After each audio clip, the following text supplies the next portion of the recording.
Did your elementary school teacher ever make you go and stand in the corner when all you were doing was trying to speak the truth? Is Barack Obama secretly Hawaiian? Are the Church of Scientology secretly trying to take over your town? Do the Jews secretly control the Israeli government? Don't get cold feet just yet, because it's always 90 degrees here in the Conspiracy Corner. Or at least that's what they want you to think. Brett, did you know that every 60 seconds, a minute passes in Africa? Is that right? That is inherently right. And that's not a conspiracy. But this is the Conspiracy Corner where we talk about that stuff. And you said that today's topic is what? Today we're talking about something named Jeff. Oh, God. Do you remember the Are You Smarter Than a Fifth Grader? Sure. Like, do you ever watch that as a kid? Yeah, I remember that. It had the dude with the stupid mustache, right? Yeah, well, his name was Jeff Foxworthy, so every time you kept saying the guy named Jeff, I'm just imagining the guy from Are You Smarter Than a Fifth Grader? This Jeff isn't Foxworthy. It might be Mongoose worthy, but we'll get into that. Oh boy, Mongoose worthy. Sort of a ghost, allegedly. Sort of a spook, a bizarre voice haunting a house. This episode of this conspiracy is a ghost story. Okay. Spooky story about things that go bump in the night. And it's the best kind of ghost story. The one that ends with the scariest thing of all. A lawsuit. Oh, I was going to say health insurance, but okay. Well, this is an entity named Jeff. That's spelled G-E-F. G-E-F. Okay. Yeah, but it's Geoff. No, there's no O in it. It's not Geoff. It's Jeff. Oh, no, I can't make a jihad joke. Okay. Okay, so this thing ends in a lawsuit. That's already kind of telling me a little bit. Again, this is a ghost story, a story of a haunting of a charming little country house in a backwater in the UK back in the 1930s. This happened on the Isle of Man, which is... Isle of Man, where is that? The Isle of Man is sort of a weird thing. It's like a little backwater island in the sea between England and Ireland. Oh, okay. Did you ever see Thomas the Tank Engine? Yes. Like, you know how all the trains live on an island of Sodor? Yeah. It's basically that. Oh. Well, I mean, there's who doesn't know Thomas the Tank Engine? Because there's did you know there's like 20 seasons of just Thomas the Tank? I could expound on Thomas the Tank Engine, all right? Believe me. I know you guys. Today we're expounding. I'm not expanding. There's no inflation out of me. I checked. Damn. In this ghost story, there's a little girl who lives with her family in a big old house on this little tiny backwater island in the 1930s. And suddenly, her and her family, the Irving family, who live in the quaint little hamlet called Dalby on the Isle of Man, they begin to hear voices in their farmhouse. After a long day of tending to sheepdogs and herding sheep, they go home and hear strange noises and taps from inside the walls. Sometimes Okay. noises sound like a baby crying or a dog barking or some sort of rat or ferret or something within the walls. Sometimes there's growling or spitting. But the Just noise, sounding really like more of a stalker than a poltergeist phenomenon. well, it gets worse from there. As the nights go on, they lay awake and the growling and spitting turns into disembodied voices. Voices that sound high-pitched, scratchy, and uncanny. Oh no. Sounds like Jeff Foxworthy coming to your house and stalking you. Well, the voice says that it's many things. The voice says that it was born a long time ago in the 1850s in India. The voice says Smarter than a fifth grader. the voice, well, yes, the voice says that it's an earthbound spirit, that it has hands and feet, or that it at least once did. Okay.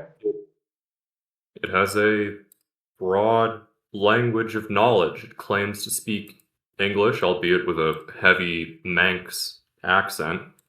Manx? Right, like from the Isle of Man. What does a Manx accent sound like, Brett? Sort of Celtic, sort of Irish. Can you give me your best Irish impersonation of what a Manx, just for our viewers, just so I know what you're talking about? I want to get into the story and what the world that you're trying to describe here.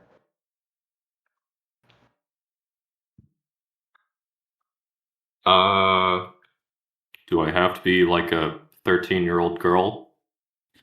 Is it a 13-year-old girl in the wall? Or Jim Foxworthy asking if are you smarter than a fifth grader? I don't know, Brett. You're the storyteller. You tell me, man. Uh,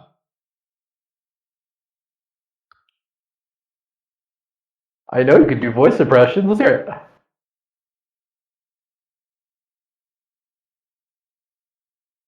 Hi-ty-ty. I'm a 13-year-old girl, and I live on a godforsaken rock. And there's a fifth dimensional being what lives in me walls. Keeps asking me if I'm smarter than a fifth grader. I haven't made it past third grade. I don't even know what comes after 4. The girl in the house was 13 when this all started. Oh, that makes more sense now. Okay. How old is a fifth grader? 12? Grade would be like 11 or 12, so close, right? Yeah. Makes sense. I think. I don't know. Do you know how long it was since we were actually in 5th grade? A little bit. It was a tiny bit ago. Okay, so 13-year-old girl decides that, she's now ghost busting. Right. Okay. And the spirit does claim to be smarter than a fifth grader. It claims to have intimate knowledge of the local villagers and able to gossip about them. It also claims to speak English, Russian, Manx, Hebrew, Welsh, Hindustani, Flemish, Italian, and Arabic. That's one really smart poltergeist. Jeff has a intimate knowledge of various makes of motor cars and took a great interest in them. I see. Aeronautics and flying. Claims to have knowledge of soccer and sports ball. Does he now? At least some knowledge of arithmetic. This sounds more like an educational teacher than it does an actual ghost. Like, I brought school to my house. Yeah, that is a horror story. You're right. Well, eventually, what the good people of the Irving family claimed was that this wasn't exactly a poltergeist. They claimed it was a mongoose. Okay, what is a mongoose? Like, can you explain that to me? I feel like I need to know what a mongoose is before we start saying the family says, oh yeah, it's a mongoose, not Jeff A Foxworthy. mongoose is not a goose. It's much closer to a fox. It's a ferret sort of thing. Okay. It's something long, skinny, and hairy. I don't think it's it's not a mustelid like a ferret, but it's pretty close.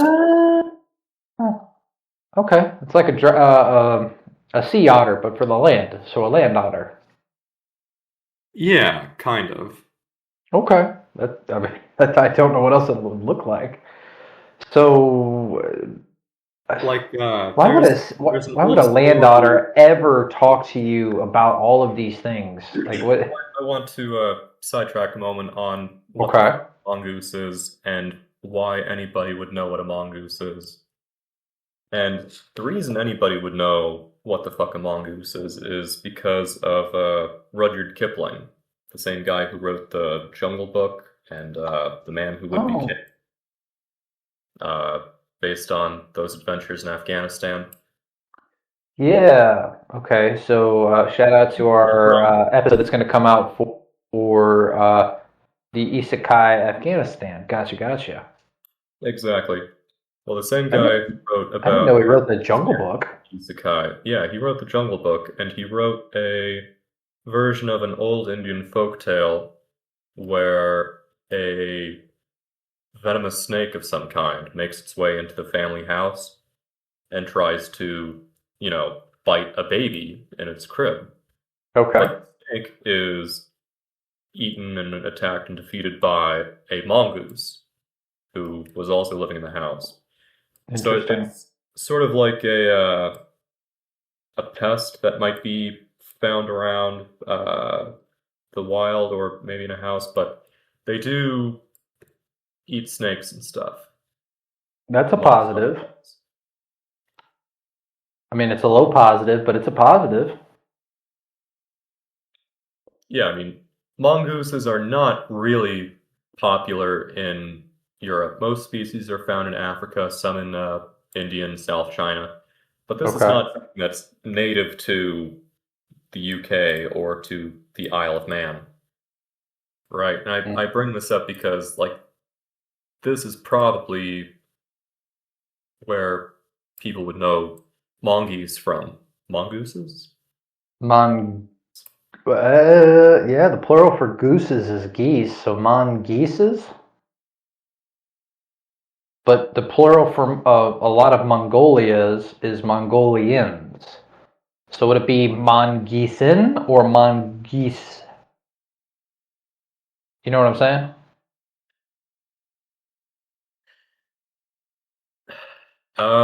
Good question. I know that side very well. Don't worry, Brett. I will bring you down to my level of stupidity, and I will murder you very, very well. Don't you worry, buddy. I got you.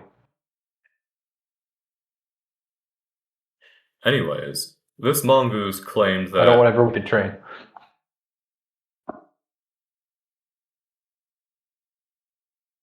If I had the power with my mind, I would paralyze you, petrify you, or mummify you, or turn you into a pillar of salt. Just like Jeff alleged that he could. Kinky? I knew you were into some BDSM, Brett.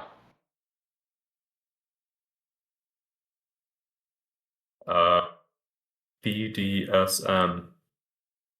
Biblical damnation, salt. Mongoose. Biblical damnation, salt. Assault mongoose.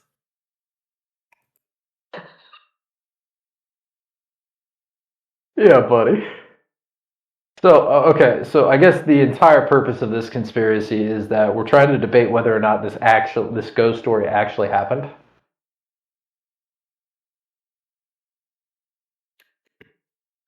Am I understanding this correctly? There is a conspiracy regarding the existence of Jeff the Mongoose Okay. that's going to go to the highest levels of the British government. Really? Yes. And we're That, going to get there. jeez. Okay, so Jeff's a mongoose, family says it, now what? Alright, yep, the little girl and her family say, hey, there's a weird ghost slash mongoose that lives in our walls, can talk and do all this shit, right? Well, Okay. they try and cash in on some of the publicity, right? It attracts the Like, attention of like you paranormal do. investigators and newsmen, right? I don't know, that's why you're telling me, but I do respect the hustle, the grind for that extra dollar because I have a mongoose Foxworthy in my walls Yeah. I think saying a bunch of weird stuff. there was one very famous 30s British paranormal investigator who went out there to take a look at Jeff Nandor Fedor, which sounds like a made-up name. It really does. How do you spell it? Anyways, but that's not important right now. The guy we're going to be talking mostly about is an investigator named Harry Price, who is working for his boss, Rex Lambert, of The Listener magazine owned by the BBC. This is already concerning considering that it's the BBC, which is not, they don't joke around. They don't just make stuff up, as far as I know. Okay. It's an institution, as far as like American news and stuff goes, it's a pretty trustworthy, unbiased source. Like, I know your mom loves the BBC. I also know you like the BBC. Just up and down on that BBC. Man, those Brits and their BBCs. All day, your mom is up at night on the tube, just in awe of the BBC. Yeah, she gets off like your mom does on football. Just likes getting kicked around and passed around a lot.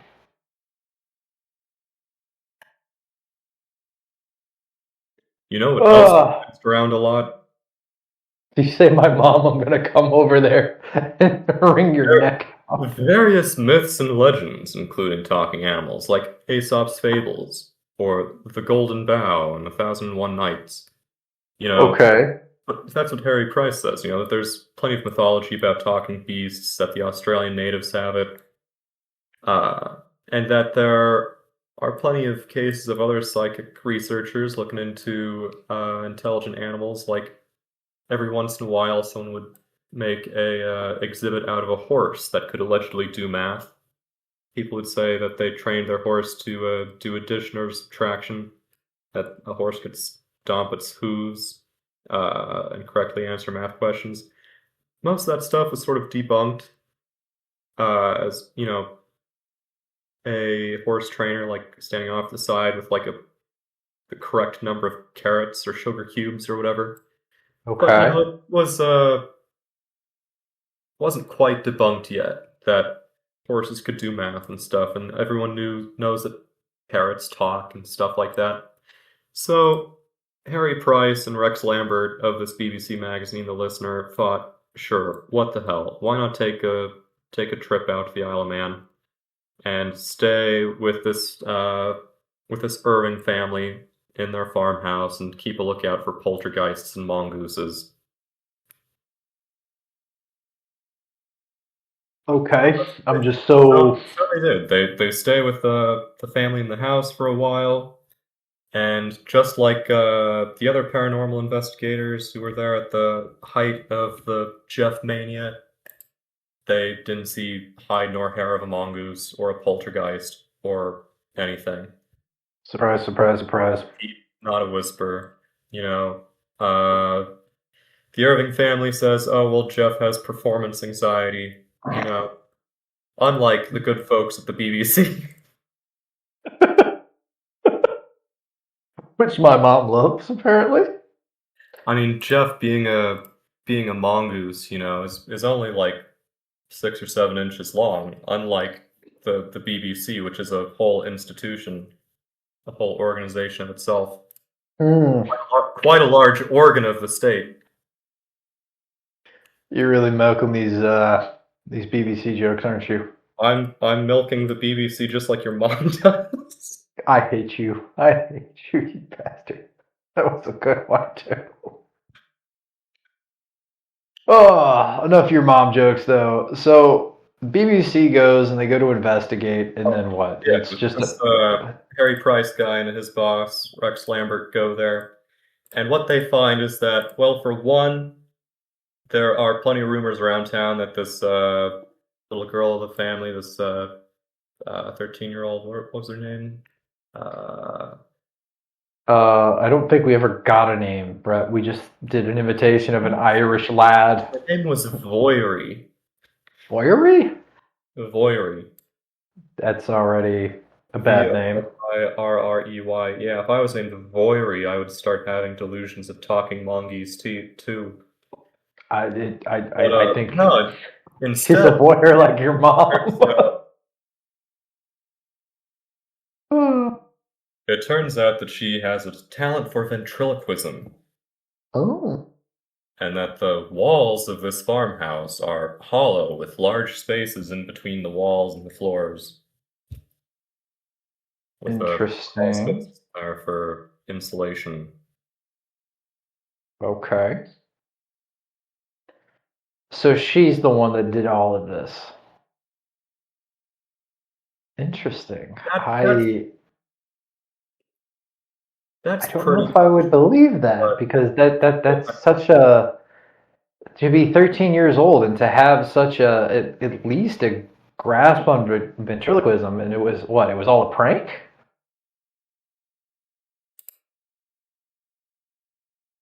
Like she just wanted to prank her family, and then it just got so big that she was just committed, and she just couldn't be like, yeah, no sense in trying to get out of this. Our secondary paranormal investigator, Mr. Nandor Fedor. The one that I asked how you spell his name? And it's not important right now. It's Hungarian. You can't even bother to try and spell it. More vowels than there are consonants. Makes sense. Nandor Fedor stayed with them and didn't see hide or hair of Jeff. Instead, he decided that they weren't lying, and that he came up with a bizarre theory that Voyery's dad, Jim, cleaved off part of his psychology into a separate personality that became Jeff. It's like a weird split personality case. Do you think this voyeur girl is laughing her ass off, just thinking yeah, daddy's everybody? She's laughing because she's got the inside joke, and she's thinking to herself, everybody thinks daddy's insane. It's just me. LOL. I'm not sure what I'm supposed to say. And again, this Nandor Fedor dude didn't necessarily believe it was a purely psychological phenomenon. He believed it may have also been part psychic phenomenon. So are we trying to debunk or conspiracize whether or not the ghosts are real? Because this one already seems pretty obvious on where the conspiracy is going. I mean, it's pretty open and shut as far as most people nowadays are concerned. Nandor Fedor died believing there was some spooky shit going on there, that they were telling the truth to some degree, even if he didn't believe it. I don't know if I believe it. It's just too far fetched. So I guess we can wrap this one up in a nice little bow and say that this conspiracy has been debunked. Yeah, I mean, as for the existence of the talking mongoose, everyone's happy to chalk it up to ventriloquism, mass hysteria, or self-delusion. Yeah, I'm okay with that. That's a very creepy thing. Like, I don't know, just the idea of it being a talking mongoose in my walls, just saying, "Are you I mean, smarter than a fifth grader?" it's a fun and goofy ghost story. You know, it's a very silly thing. You know, that these people in this poor rural backwater are, you know, claiming that they've got the eighth wonder of the world, this wonder spirit living in their house inside a mongoose that they're unable to present physically. When they try and show somebody its hair or footprints, they just go, that's dog hair. Those are dog footprints. That's just dog hair. Like outside of a short Kipling story that they probably had out of a magazine, right? They had probably never seen a mongoose before. Probably didn't know what the fuck one was, besides that it was mildly exotic and Indian. Yeah. And I guess for the closing segment here is that are you smarter than a fifth grader, or are you smarter than a mongoose? Well, again, we have to address the very real government conspiracy of trying to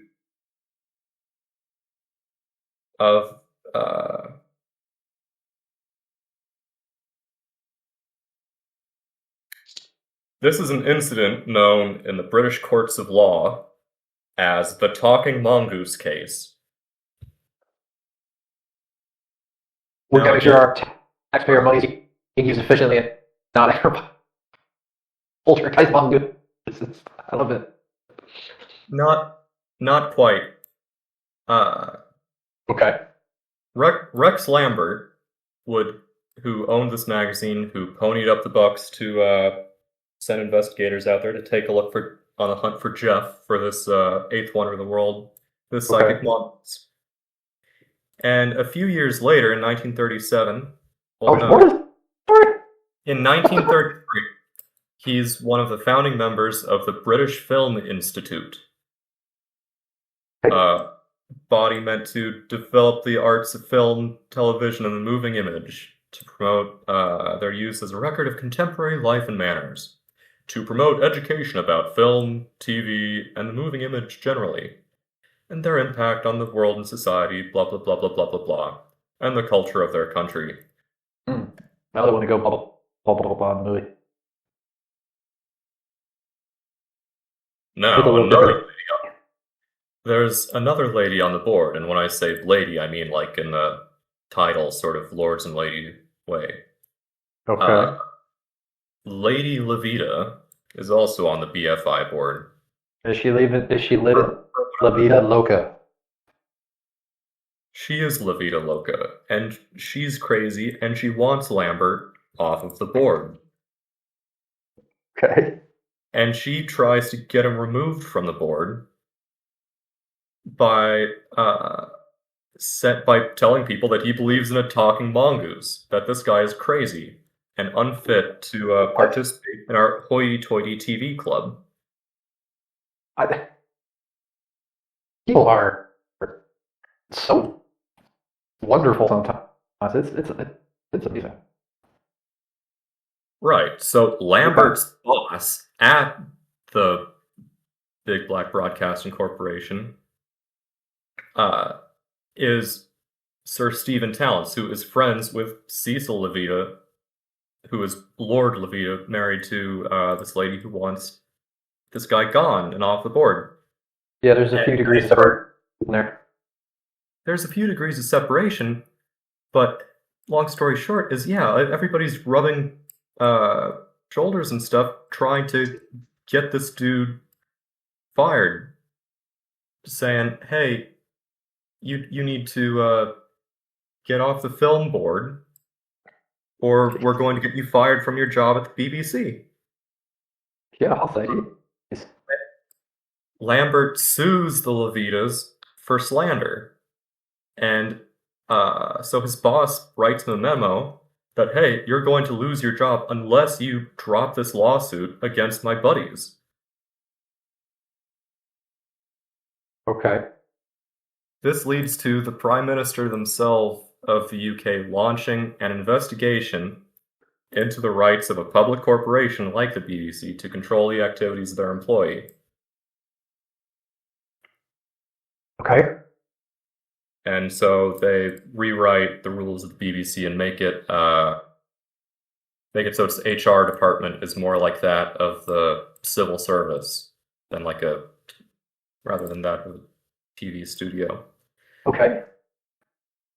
So anyways, Lambert wins the libel case. He says, or the slander case. He says, no, I don't believe in fucking talking mongooses.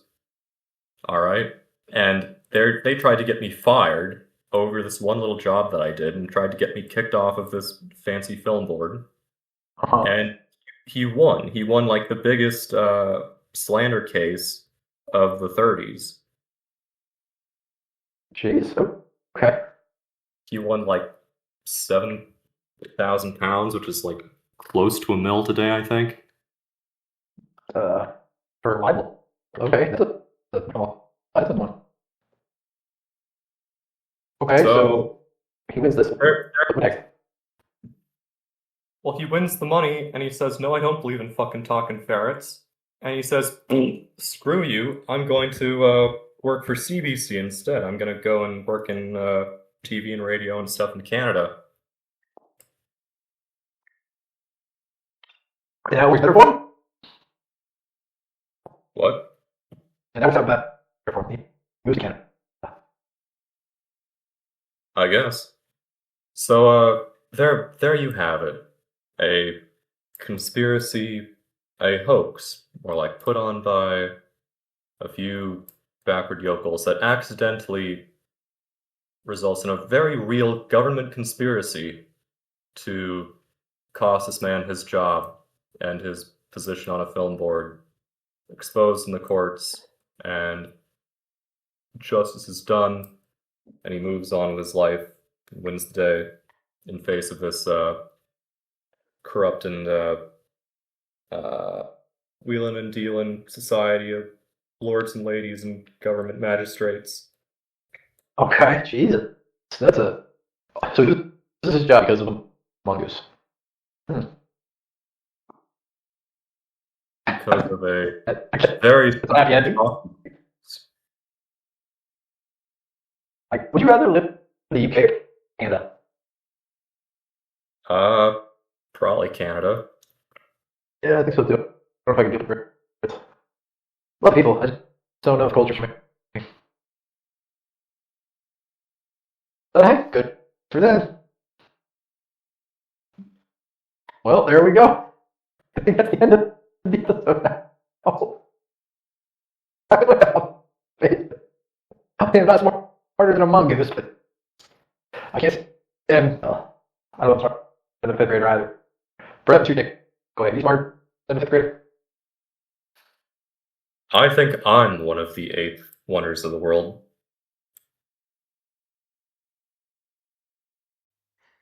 Your timeout is over.